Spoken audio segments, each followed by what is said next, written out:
Il y a le filet à papillons que tout le monde connaît, donc pour capturer notamment papillons et libellules.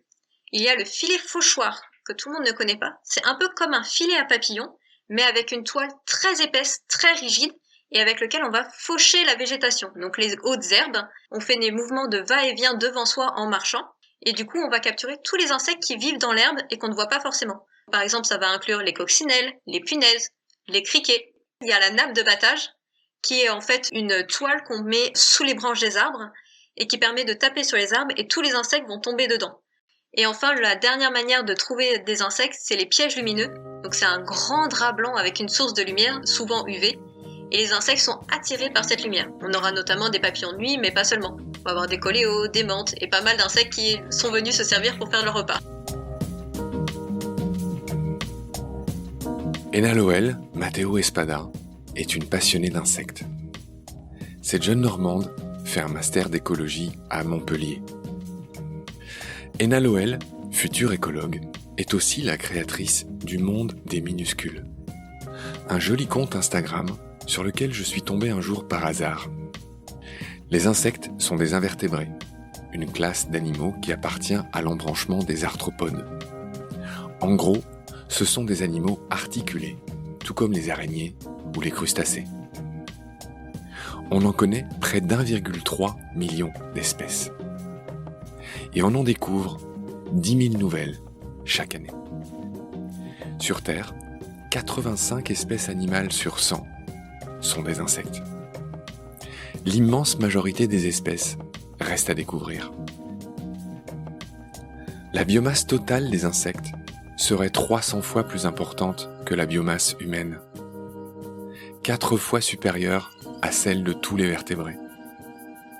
Les insectes sociaux, comme les fourmis ou les abeilles, représentent à eux seuls la moitié de la biomasse des insectes. Entre 1 et 2% des insectes disparaissent chaque année de la planète. Leur taux d'extinction serait 8 fois plus rapide que celui des mammifères, des oiseaux ou des reptiles. À ce rythme, si rien ne change, les insectes pourraient disparaître d'ici 2 siècles. Autant dire qu'il valait bien une série de Baleines sous gravillon, le podcast qui aime les mal aimés, les petits et les moches. Et surtout, qui s'efforce de montrer leur importance vitale. Qui va polliniser les fleurs si les abeilles disparaissent, par exemple? Dans ce premier épisode, comme d'habitude, nous allons parcourir toutes les bases concernant les insectes et commencer à présenter les principales familles. Au royaume des insectes, chapitre 1.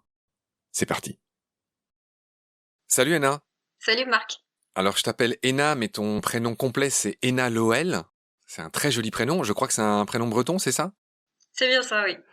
Alors tu t'appelles Ena Loel Matteo Espada, donc c'est un nom composé d'origine espagnole, j'imagine que ton papa ou ta maman est espagnol, c'est ça aussi? Oui, du côté de mon père. Tu es une jeune femme de 25 ans, tu es passionnée d'entomologie, et de l'entomologie de France et du quotidien, du jardin. Ta passion dans la vie, c'est de comprendre les insectes, c'est de t'en émerveiller, c'est de les prendre en photo, mais c'est aussi de les raconter aux gens, et de faire prendre conscience de cette incroyable richesse, diversité qu'il y a à la portée des yeux, parfois des oreilles, dans nos jardins, partout, tout autour de nous. J'ai repéré ton profil un soir, je regardais un peu ce qui se passait sur Insta, j'ai vu des merveilleuses photos de tout petits insectes qui s'appellent les membracides, et en l'occurrence celui que j'ai vu qui est ouvert, c'est le membracide bison. Et ben voilà, c'est les petits insectes que tu prends sur ton Insta qui s'appelle le monde des minuscules, que je recommande à tous ceux qui nous écoutent. C'est comme ça que je t'ai connu. Et une fois de plus, je vais être un peu long, mais ça mérite d'être raconté. Les hasards de la vie, les synergies, la sérendipité est vraiment extraordinaire. Puisqu'il se trouve que tu es une copine de Jean Andrieux. Et Jean Andrieux, tous les auditeuristes de Baleines sous gravillon le connaissent. C'est notre spécialiste rapace, avec lequel on a fait 8 épisodes. Je le salue au passage. Et c'est drôle parce que la dernière fois que j'ai appelé Jean pour une histoire de création d'Assos, ben t'étais là. Je parlais à Jean, et puis du coup, on se parle d'Assos, on se parle de trucs, puis à un moment donné, tu prends la parole et tu me dis « Oui, je suis la personne que tu as contactée quand tu as voulu en savoir plus sur le monde des minuscules. » Et c'est drôle, enfin, tu vois, tout est lié. De fait, comme Jean, tu as fait des études en écologie, si j'ose dire, tu as fait un BTS GPN. Est-ce que tu peux m'expliquer brièvement ce que c'est un BTS GPN. Un BTS GPN, c'est un BTS gestion et protection de la nature. On voit différentes choses tant au niveau des différents protocoles qu'on peut faire pour étudier les espèces, donc les oiseaux, les reptiles, les insectes, mais aussi en animation justement pour transmettre un peu ce savoir et ces connaissances. Et c'est aussi de là que j'aime un peu partager ma passion, ça vient de là. Alors en effet, voilà, tu es passionné par les petites bestioles, les petits insectes, voilà, tout ce qu'il y a autour de nous depuis que tu es môme. Tu as commencé par faire un blog, et puis, je l'ai déjà dit, ces dernières années, tu animes ce compte Insta qui s'appelle Le Monde des Minuscules, qui est précieux. Parce que ce que tu photographies, c'est pas les trucs exotiques, lointains, c'est tout ce qu'il y a autour de nous et que souvent on voit pas. La membracide bison dont je parlais tout à l'heure, c'est un tout petit insecte qui est tellement petit que quasiment personne ne voit. Mais quand on le voit en gros plan, on se dit mais c'est incroyable qu'il y ait ça chez nous. Tu me confirmes ça? Oui, ça je l'ai pris dans le sud de la France. Le monde de minuscules existe depuis seulement novembre, là. Ça existe depuis seulement quelques mois. Depuis novembre, soyons précis, depuis novembre 2020. Ouais, c'est ça. Parce que tu sais, on m'écoutera encore dans un demi-siècle, hein. Il faut dire l'année. Ça fait 7 ans que je fais de la photo maintenant, de la photo d'insectes. Chère Ena Loel, cette première émission, on va la faire sur les insectes. Et tu me connais, on va commencer par l'étymologie. Je trouve ça lumineux à chaque fois. Et donc, insecte vient du latin insectum et du grec entomon, d'où entomologie. Insectum, entomon, eh ben ça veut dire dans les deux langues découpé. Voilà. Donc de manière extrêmement claire, un insecte, c'est un être vivant qui est découpé, et les premiers hommes qui ont appelé les insectes insectes, eh ben ils ont vu que c'était des arthropodes, c'est-à-dire des êtres vivants qui sont articulés, si j'ose dire. Et Naloel, est-ce que tu peux nous définir ce qu'est un insecte en une phrase simple?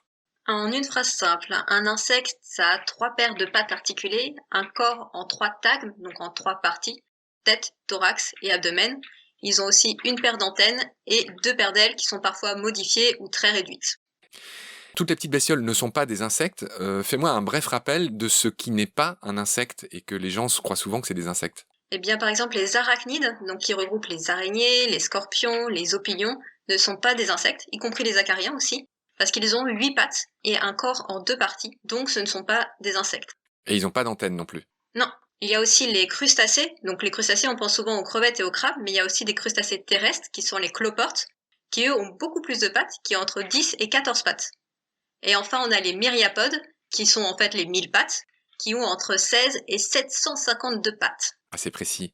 Merci Ena pour cette précision. D'accord, donc tout ce qui est petit et qui fait bzz ou crc, comme on disait dans la pub bégon vert et bégon jaune de mon époque que tu dois même pas connaître, eh ben n'est pas forcément un insecte. Voilà, on rentre doucement dans notre sujet. Je voulais dire que les insectes représentent ce qu'on appelle en taxonomie une classe, et que cette classe appartient à l'embranchement des arthropodes et au sous-embranchement des hexapodes. Je vais pas trop insister, on va dire beaucoup de gros mots dans cette émission, mais c'était juste pour situer, pour les universitaires, pourquoi pas les enfants qui nous écoutent. Je voudrais, chère Ena Loel, donner quelques chiffres sur nos amis les insectes. D'abord, est-ce que tu peux me dire combien il y aurait d'espèces d'insectes sur Terre et combien on en découvre chaque année? Il y a 1,3 million d'espèces dans le monde et 10 000 sont découvertes chaque année. Alors, on va continuer à donner quelques chiffres qui sont absolument faramineux. Quel pourcentage de la biodiversité totale représentent ces insectes? Alors je crois que c'est plus de 50% pour toutes les espèces connues et c'est 85% des espèces animales. Oui, t'as même été un peu short, je crois que c'est 55% de la biodiversité D'accord. totale et 85% de la biodiversité animale. Au moment où on se parle, Ena, il y a combien d'insectes tout autour de nous dans le monde, sur la planète? Eh bien, du coup, dans le monde, il y a 10 milliards d'insectes. C'est un chiffre qu'on a du mal à visualiser. Ouais, en effet. Tout le monde se doute que, voilà, les êtres humains, nous, on est 7 milliards. Des insectes, à l'instant T, là où on se parle, il y en a à peu près 10 milliards de milliards. Donc il y en a considérablement plus que nous. Je finis encore sur quelques chiffres pour qu'on se rende compte de l'importance des insectes, chère Ena Loel. La biomasse des insectes représente 300 fois celle des êtres humains. En résumé, si on pesait tous les insectes dont je viens de parler, eh ben ça pèserait 300 fois plus que le poids de l'humanité tout entière. Voilà. Et l'autre chiffre, c'est que les insectes représentent 4 fois la biomasse de tous les vertébrés mis ensemble. Donc vertébrés, je parle des vaches, je parle des girafes, des rhinos, etc., même des baleines bleues. Voilà, il y a 4 fois plus d'insectes que de vertébrés en termes de masse. Je finirai en disant que la moitié de cette masse, la moitié de ce nombre, ce sont des insectes sociaux. Que sont les insectes sociaux, Ena Loel? Les insectes sociaux, ce sont par exemple les fourmis ou notre abeille mellifère qu'on connaît tous et qui vivent en colonie. Voilà, ce sont des insectes qui vivent en colonie, en général autour d'une reine. Ena Loel, quand sont apparus les insectes? Il y a plus de 400 millions d'années. C'est bien, j'aime beaucoup ta concision, et j'ajouterais que, en effet, les insectes sont apparus il y a 400 millions d'années, et ce sont les premiers êtres qui ont acquis la capacité de voler. Et ils ont été les seuls à voler sur Terre pendant 150 millions d'années. C'est quand même énorme. Enfin, je veux dire, quoi qu'on pense des insectes, c'est pareil, c'est des animaux que les gens aiment pas trop en général. C'est une partie de ta raison d'être. Tu as choisi de consacrer ta vie aux insectes et à leur défense et à les faire connaître et à les faire mieux aimer. Et quoi qu'on en pense, voilà, ils sont apparus il y a très longtemps. Ils ont assez peu évolué en regard d'autres espèces. C'est vrai, les insectes d'aujourd'hui ressemblent beaucoup à ceux du passé. Est-ce que tu me confirmes ça? Ils ont quand même beaucoup évolué dans leur comportement, leur manière de vivre, dans quel milieu ils peuvent évoluer. Il y a quand même eu des évolutions. Oui, d'accord, ok. Bonne précision. Les insectes sont sans doute le plus grand succès évolutif, toutes catégories confondues. Ils ont donc colonisé tous les climats. Ils sont présents partout sur Terre, même dans la glace. Quels sont les endroits les plus incroyables où on trouve des insectes? Il y a les sommets des montagnes, il y a sous l'eau aussi, sauf la mer, mais toute l'eau douce est colonisée. Il y a plein d'endroits incroyables. Les déserts aussi sont colonisés. En effet, les insectes sont partout. Tu l'as dit, j'ai trouvé que c'était un twist assez amusant, assez vertigineux pour être souligné. Le seul milieu, tu l'as dit, que les insectes n'ont pas encore colonisé, c'est la mer, justement. Il n'y a pas d'insectes dans la mer. Chère Ena Loel, les insectes, comme toutes les autres catégories du vivant, sont menacés d'extinction. On pense que 40% de la totalité des espèces d'insectes sont directement menacées. Parle-moi de leur vitesse de disparition. Est-ce qu'ils disparaissent plus ou moins vite que les autres espèces? Ils disparaissent beaucoup plus vite, ils disparaissent 8 fois plus vite que les autres espèces. Alors, il me semble avoir lu que à ce rythme, si rien n'est fait, et en théorie, il y aura plus d'insectes en 2200. Quels sont les facteurs de cette extinction, ou en tout cas de cette disparition? Le premier, c'est la destruction et la fragmentation de leurs habitats. Il y a aussi la pollution et enfin le changement climatique. Bon, voilà. Ça, c'était ce qu'on pouvait dire sur les menaces qui pèsent sur les insectes. Dans la pollution, il y a évidemment tout ce qui est pesticides, c'est dirigé contre eux, entre autres. Et Noël, quand on a préparé l'émission, il y a une petite partie que j'ai adorée et dont tu vas me parler maintenant, qui consiste à parler brièvement de comment on les voit, comment on les capture, comment on les étudie. Donc parle-moi un petit peu de toutes ces méthodes que tu utilises pour faire tes petits inventaires, pour les voir, pour les repérer. Oui, c'est souvent en fait une question que les gens me posent. Ceux qui commencent à s'intéresser aux insectes, ils veulent savoir où est-ce que tu les trouves, ces insectes. Déjà, il faut savoir qu'il va y avoir des espèces complètement différentes selon les milieux, selon leur humidité. Par exemple, un marais ou une prairie sèche, ça sera pas du tout la même chose. Il faut savoir aussi que plus il fait chaud, plus vous aurez de chances de voir des insectes, puisque ce sont des espèces thermophiles. Thermophile, ça veut dire quoi? Thermophile, c'est qui aime la chaleur. D'accord. Tout simplement. Continue. Et ce qui est facile à voir en premier, c'est de regarder sur les fleurs, parce qu'il y a beaucoup d'insectes sur les fleurs. Il va y avoir tous les pollinisateurs, donc les papillons, les abeilles, les mouches aussi, des coléoptères. Mais aussi, c'est important de regarder la plante dans son entier, puisqu'il va y avoir les pucerons, les fourmis qui y sont associées, les chenilles qui vont se nourrir des feuilles. Ensuite, par terre, il va y avoir aussi pas mal d'insectes qui courent sur le sol. Ce que tu peux faire aussi, c'est soulever les pierres. Donc, tu peux trouver des fourmilières, des pince-oreilles, des grillons, des scorpions. Tu peux aussi soulever les troncs pourris, les écorces des arbres, dans lesquelles tu peux trouver des punaises, des pseudoscorpions. Il y a plein de choses à découvrir. Je te pose une question un tout petit peu naïve. Est-ce que c'est pas un peu dérangeant, c'est pas un peu mal embouché de soulever des pierres et de retirer des écorces? En gros, tu détruis leur habitat quand même. Alors, je détruis leur habitat si je soulève la pierre et que je la pose sur le côté. Et si je soulève la pierre, que j'observe un peu et que je la remets tout de suite après, là, je dérange très peu. Pareil pour les écorces, j'évite d'arracher les écorces, je soulève les écorces et je la replace. Bon. Donc du coup, ils sont toujours protégés, par exemple, l'hiver. Ça va, tu n'es pas tombé dans le piège béant que j'étais en train de te tendre. Tu me parlais de méthodes de capture, et évidemment, après, tu les relâches, tu les laisses pas, Oui. tu les laisses pas moisir. Alors, comment tu les captures? Il y a 2-3 méthodes rigolotes dont on avait un peu parlé avec Léa Colobert, je crois. Oui, il y a le filet à papillons que tout le monde connaît, donc pour capturer notamment papillons et libellules. Il y a le filet fauchoir que tout le monde ne connaît pas. C'est un peu comme un filet à papillons, mais avec une toile très épaisse, très rigide, et avec lequel on va faucher la végétation. Donc les hautes herbes, on fait des mouvements de va-et-vient devant soi en marchant, et du coup on va capturer tous les insectes qui vivent dans l'herbe et qu'on ne voit pas forcément. Par exemple, ça va inclure les coccinelles, les punaises, les criquets, Les membracides, les membracides aussi. on y revient. Bah figure-toi que c'est comme ça que j'avais trouvé ma toute première membracide. Pas celle où j'avais pris la photo, mais ma toute première membracide, je l'ai vue comme ça. Pour ceux qui nous écoutent qui sont pas spécialistes, je rappelle que les membracides sont des espèces de petits insectes qui ressemblent en gros à des mini-cigales. C'est un peu ça. C'est un peu ça, mais leur forme varie complètement. C'est des suceurs de sève. Oui, tout à fait. D'accord. Bon, chère Rena, est-ce que tu veux ajouter quelque chose sur la manière de les capturer? Il y a aussi l'histoire du drap la nuit avec des lumières. Oui, il y a deux dernières choses que je voudrais dire. Il y a la nappe de battage, qui est en fait une toile qu'on met sous les branches des arbres et qui permet de taper sur les arbres et tous les insectes vont tomber dedans. Donc ça permet de voir tous les insectes qui sont cachés dans les arbres et les arbustes. Et enfin, la dernière manière de trouver des insectes, c'est les pièges lumineux. Donc c'est un grand drap blanc avec une source de lumière, souvent UV, et les insectes sont attirés par cette lumière. On aura notamment des papillons de nuit, mais pas seulement. On va avoir des coléos, des menthes et pas mal d'insectes qui sont venus se servir pour faire leur repas. Ah oui, c'est sympa. Alors, la lumière, tu la mets devant le drap ou derrière? On la met devant. D'accord. Est-ce qu'on a fait le tour des méthodes de capture, voilà, de toutes ces ruses que tu utilises pour trouver tes petits insectes, tes petits préférés?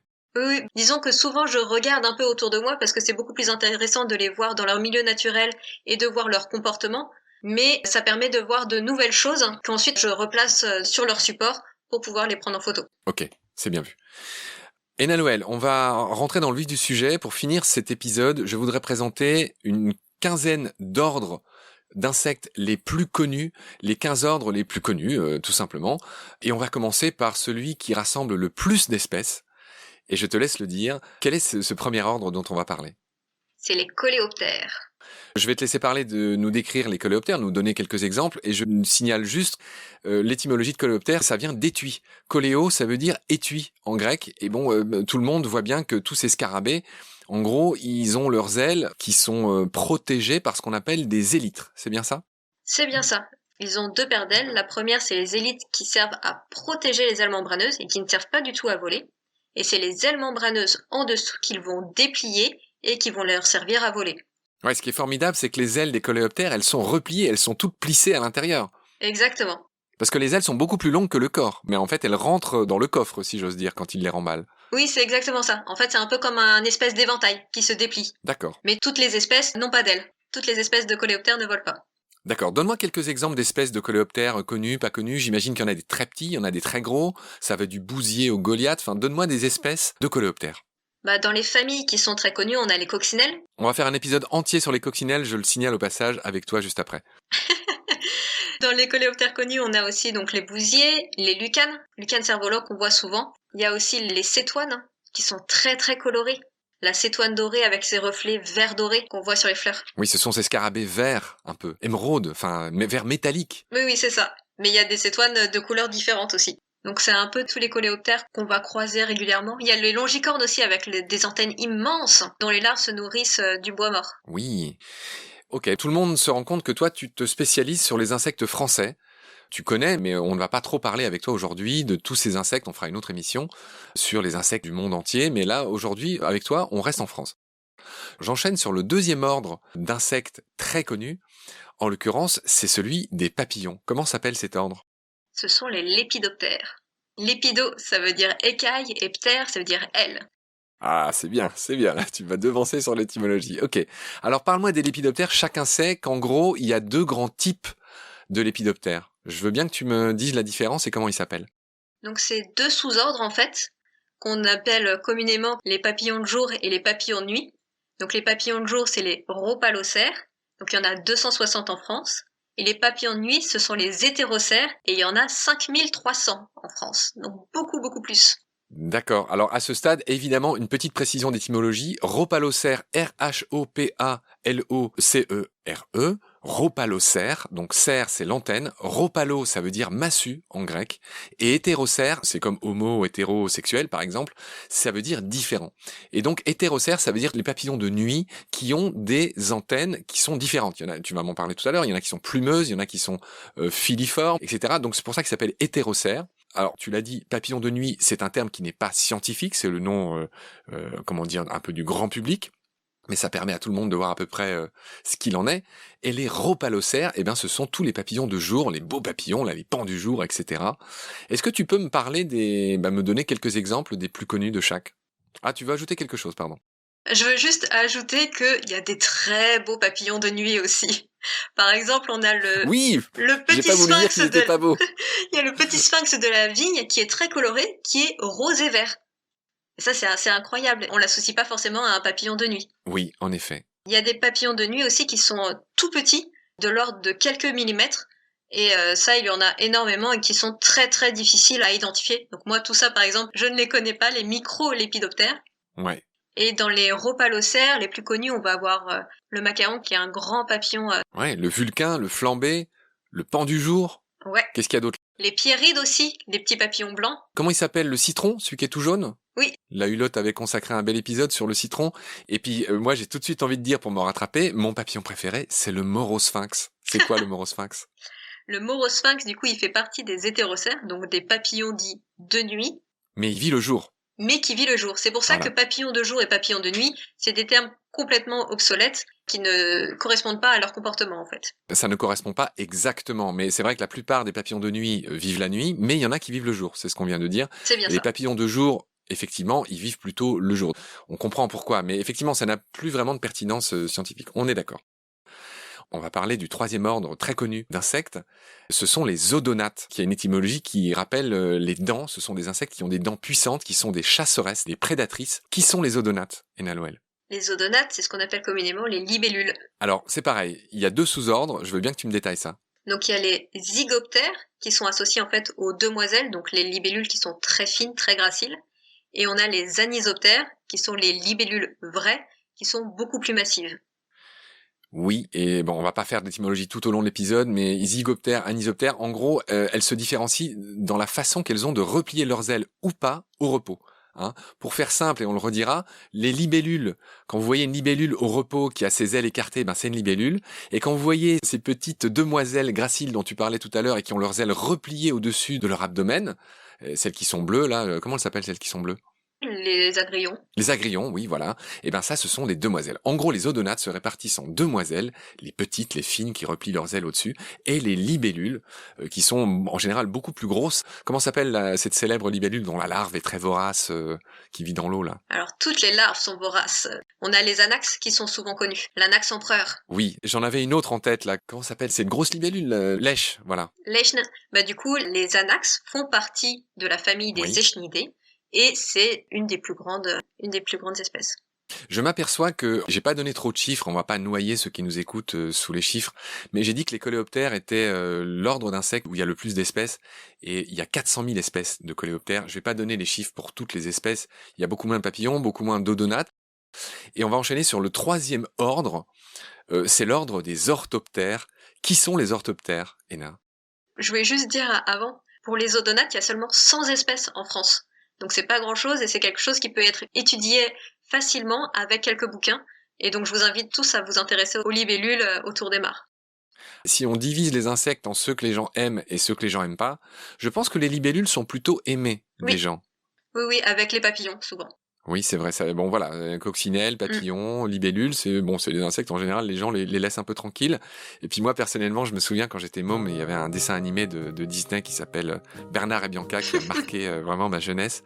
Et dans ce dessin animé, il y a un personnage extraordinaire qui s'appelle Evinrude, qui est cette espèce de vieille libellule avec une moustache qui les conduit dans une feuille à travers une sorte de vieil étang. Ils sont poursuivis par les crocodiles de cette vieille sorcière. Enfin bref, un hommage appuyé à Evinrude au passage. Merci Ena Noël. On a fini sur ces bonnes paroles.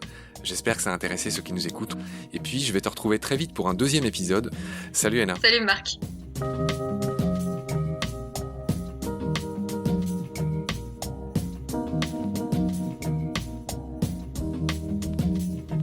C'est la fin de cet épisode. Merci de l'avoir suivi. Merci de partager le lien de Baleine sous Gravillon et de vous abonner si vous avez aimé. Des étoiles et des avis sont la meilleure manière de nous aider. Si à tout hasard vous écoutez l'émission sur Apple Podcast, c'est-à-dire sur iPhone, Ces avis anonymes, rédigés en quelques secondes, sont très importants. Au-delà de la gloriole, ils nous permettent en effet d'être plus avantageusement suggérés dans les moteurs de recherche. Nous n'avons qu'une trentaine d'avis pour l'instant, alors que vous êtes des milliers à nous écouter chaque semaine. Je prie humblement les auditorices de prendre ces 20 secondes pour ce petit coup de pouce. Grand merci par avance. Celles et ceux qui le souhaitent peuvent aussi nous aider en faisant un don, même minime, sur le site Tipeee. Je refuse de faire de la pub pour préserver notre indépendance et votre confort d'écoute. Mais ce podcast indépendant est fait sans aucune aide. Il n'est pas monétisable et j'y consacre 200% de mon temps. En attendant de trouver un partenaire auquel je lance un appel, et avant de devoir bientôt arrêter Baleine sous Gravillon faute de financement, je remercie du fond du cœur les abonnés et les futurs partenaires qui peuvent nous aider.